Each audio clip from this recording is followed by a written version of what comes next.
Without this, you don't have lights. It has been the energy which has propelled American development since the beginning, through the Industrial Revolution and right up to the present time. Coal has made our products competitive, has made our lifestyle what it is in America. It's provided us with jobs and opportunity.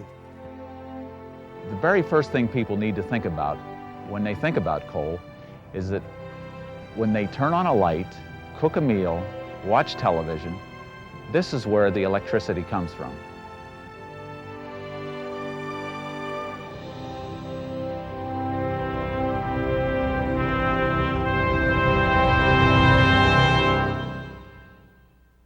Coal is altered plant remains that from plants that grew millions and millions of years ago in swampy areas that were low-lying and poorly drained. And the plants died and their remains accumulated, and these partially decomposed remains are known as peat. This peat eventually was covered with sediment. Temperature and pressure increases were made, and other processes took place, and eventually the peat was transformed into coal. The four types of coal are lignite, subbituminous, bituminous, and anthracite. There's not a lot of anthracite that is mined these days. The anthracite fields, the primary fields, are in eastern Pennsylvania. Most of the bituminous coal is used for generation of electricity, as is the lignite and subbituminous coal. Principal bituminous fields are in eastern U.S. here, in the mountains extending from western Pennsylvania all the way down through northern Alabama. Also, an important field is the Illinois Basin, here in Illinois and portions of southern Indiana and western Kentucky. Most of our lignite and subbituminous reserves are in the western United States, in areas extending from North Dakota and Montana southward into Wyoming and Colorado, Utah, and down into New Mexico and Arizona.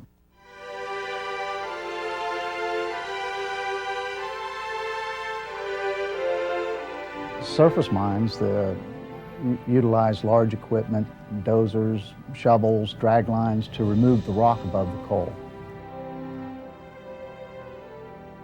And then the coal is loaded in trucks and transported to processing plants or to the consumer.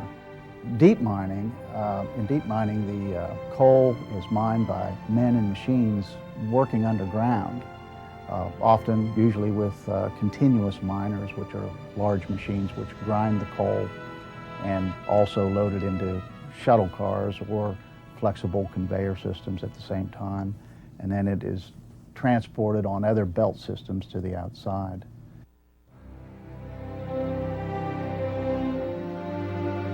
Reclamation is an integral part of surface coal mining today. Not only do we set about to protect the environment, we look for ways in which to improve the condition of the environment from that in which we found it prior to the mining activities. Reclamation plans are developed even before we turn the first spade of dirt. A lot of people believe reclamation began when the federal and states passed reclamation laws. In fact, reclamation started long before that, really virtually at the inception of surface mining activities in the United States. Companies understood that the right thing to do was to return the earth to a pleasant condition. 4 years ago, this valley showed the remnants of mining which was conducted 30, 40, 50 years ago. It was heavily impacted with high walls and spoils. At that time, our mining company came in and remined it, removed new coal, and reclaimed the remnants of the old mining. We're very proud of this. It's now moved into a time frame when it's going to be productive farm ground again. The water quality issues are important factors. There's no question that mining does have an impact on water quality, both at the surface level and in groundwater.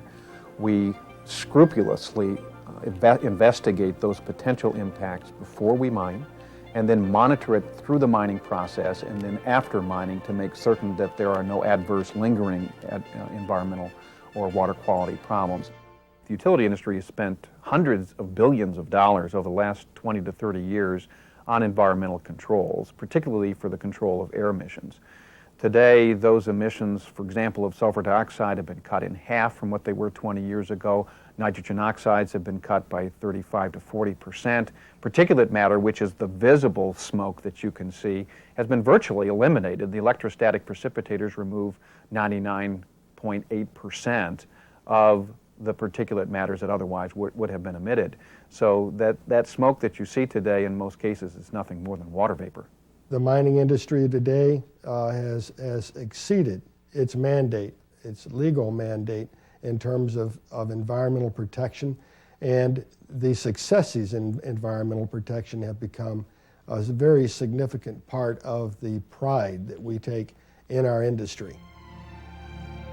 Coal mining is one of the safest industries in America. The reason mining is safer today is because of technology, our expertise in using technology, and the training we receive, hours and hours of training. All these things are brought together for one very simple reason. We understand the tremendous importance of our professional miners in their value to our organization, as well as their value as human beings. And their worker protection is beneficial, quite frankly, to the company. Miners are highly paid, extremely well-trained professionals. They know how to do their job, and actually they function in most mining companies as parts of teams. The way we do this working with coal miners, or any miners, frankly, is through a process of training to allow them to adequately identify safety hazards in their environment, and constantly reminding miners so that they do not become so absorbed in their routine that they don't notice the hazards as they exist around them. The safety record in the mining industry is among the best of all industries. Coal goes to market either via waterborne barge, by truck, by rail, or in some cases by conveyor belt, where the coal mine is located in proximity to the power plant where it's consumed. And it's brought over to the power plants and crushed inside a pulverizer. From the pulverizer, it's transported into our boilers, where it's fired in a number of burners up to 2,500 to 3,000 degrees Fahrenheit. And from there, the hot gases from the flame are passed over two banks, and water's boiled much the same way as water's boiled in a teapot.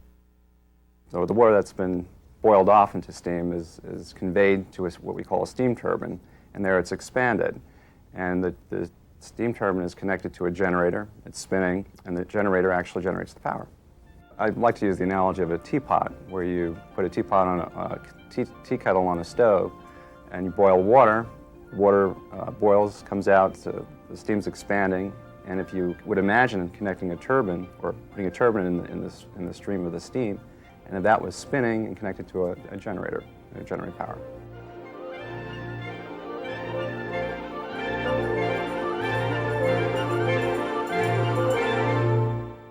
To deliver power to our homes, you've seen the large poles, transmission towers that we have scattered about the country. The power is transmitted over those lines to urban areas, suburban areas. The voltage is stepped down to maybe a couple thousand volts, and then it's transmitted through distribution lines to homes and factories and stores. And that is how this little black rock generates electricity. Coal today represents nearly 40% of all of the energy that is produced in the United States, including sources such as natural gas, petroleum, and nuclear power. Renewable energies, solar, biomass, wind power, and the like, provide only 1% of the total. Overall, our country relies on foreign sources of energy for about half of our energy supplies. That's why it's critically important for us to preserve coal's share of domestic energy production at 40%, and if possible to increase it, because by increasing coal's share of production we have the possibility of reducing our dependence on unreliable foreign sources.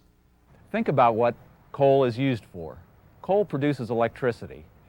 We use electricity to run our computers, our telephones, to heat our homes, to toast our bread, to cook our food, to listen to music. And none of this would happen without coal. We live in a 1, 2, 3 energy economy. Coal costs about $1 per million BTU at the mine.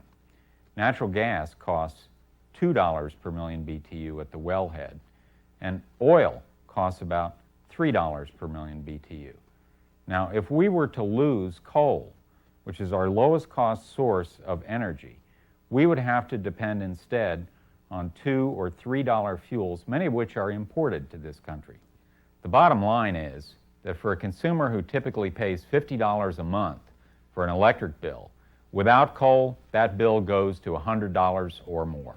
What we have today, I think, represents a very responsible mix of energy choices. Today, we rely on coal to produce 55% of the electric generation in the country. It also happens to be, by the way, the most reliable and the least cost generation option we have available to us.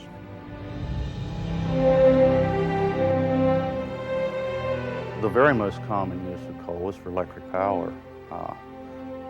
We wouldn't have electric lights and many of the other wonders of computers wouldn't work very well without coal these days. Another very common use is steel making, coke to produce steel. It's such a useful feedstock for many other things. Plastics, many carbon products, real today and potential for the future.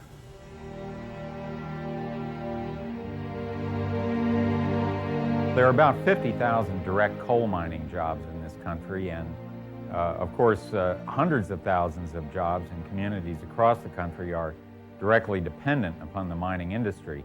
But really the employment impacts of the coal industry transcend those who are directly engaged in mining or their communities. So really when one looks at the broader impact, coal is involved in virtually all industries in this country that manufacture goods for export abroad, and that is a critical component of our economy. We produce a commodity or a service that is as essential for human life as food and water. Who can live without electricity anymore in the United States?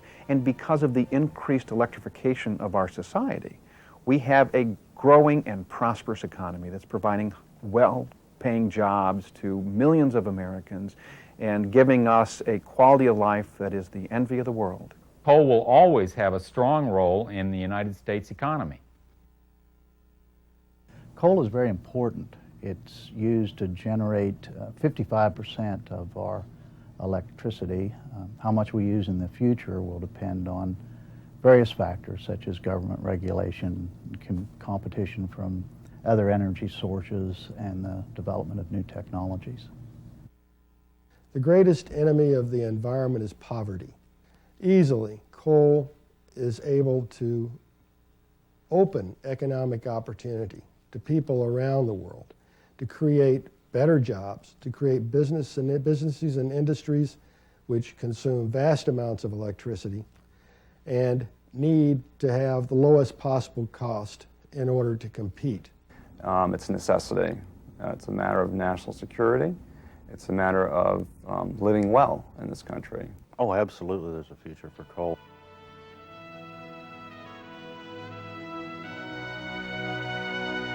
You talk about coal, you're talking about people. Coal is what made America what it is and will make America what it will be in the future. I'm proud to be a coal miner. I'm one of those folks who gets up in the morning in order to protect the interests of coal miners and the industry against unfair environmental accusations ranging from the Clean Air Act to global warming. I'm proud to be part of that process. I very much enjoy my job. I like the people I work with. and I enjoy the type of work I do. This business, some people look at it as a mundane type of business, but it's an essential one. It's one that makes the quality of life what it is today. It's as simple as that. I'm a scientist. I'm a researcher. I'm a geologist. I like what I do, and I really feel that my work with coal is good for America. As long as we have lights to turn on, homes to heat, business to conduct, there is a future for coal. Without this, you don't have lights.